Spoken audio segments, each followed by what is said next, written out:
दोस्तों नमस्कार, मैं हूं राजकुमार सिंह।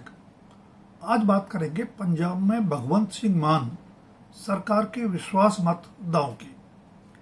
आमतौर पर नवगठित सरकार ही सदन में विश्वास मत हासिल करती है या फिर राजनीतिक उठापटक के बीच किसी सरकार को सदन में बहुमत साबित करने के लिए कहा जाता है। लेकिन पंजाब में भगवंत मान के नेतृत्व वाली आम आदमी पार्टी यानी आप सरकार ने विधानसभा का विशेष सत्र बुलाकर विश्वास मत हासिल किया। उसके लिए 1 मई यानी श्रमिक दिवस को ही चुनकर भी खास संदेश देने की कोशिश की गई। जब 117 सदस्यीय पंजाब विधानसभा में आपके 94 विधायक हैं, तब उसकी सरकार के बहुमत पर किसे संदेह रहा होगा।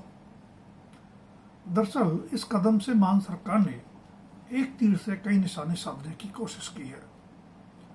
2022 में प्रचंड बहुमत से पंजाब में सत्तारूढ़ हुई आप में सब कुछ सामान्य तो अरसे से नहीं चल रहा, पर हाल ही में 10 में से 7 राज्यसभा सदस्यों के बीजेपी में शामिल हो जाने से शायद मान सरकार का आत्मविश्वास डगमगा गया है।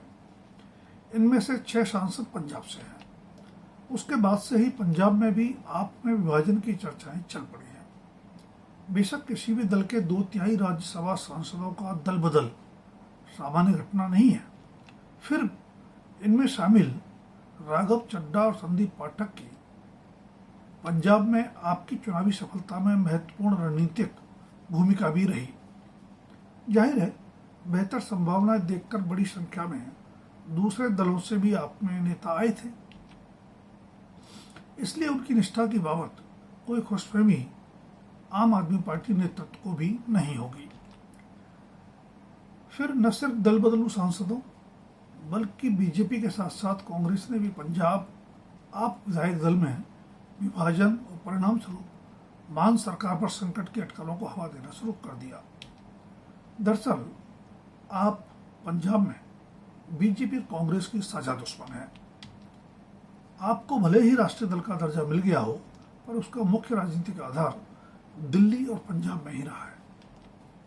दिल्ली की सत्ता पिछले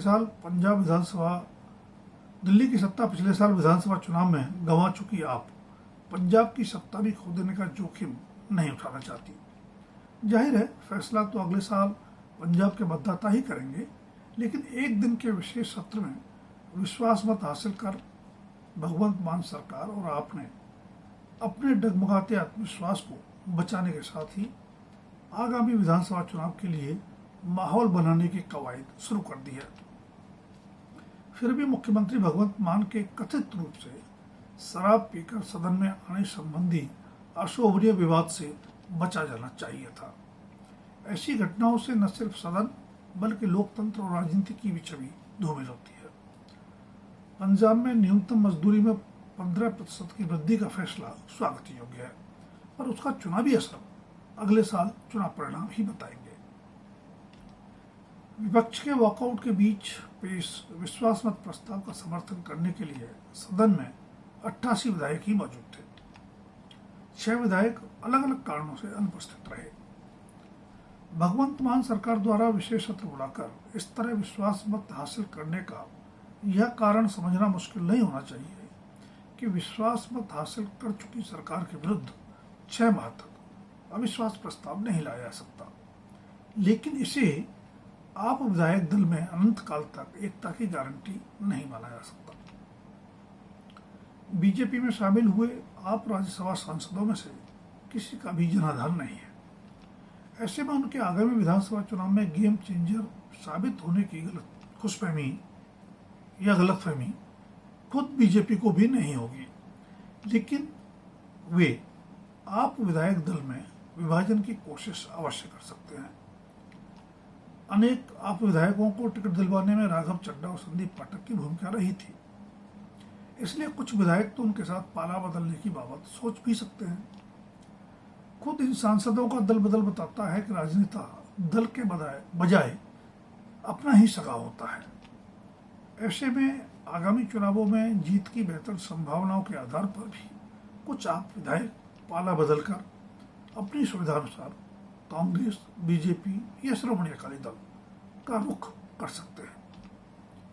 जाहिर है 94 विधायकों में विभाजन के लिए जरूरी 2/3 का आंकड़ा आसान है, लेकिन अगर जोड़ तोड़ने रफ्तार पकड़ी तो राजनीतिक उठापटक के बीच राज्यपाल 6 महीने की अवधि में भी मान सरकार को विधानसभा में बहुमत साबित करने का निर्देश दे सकते हैं।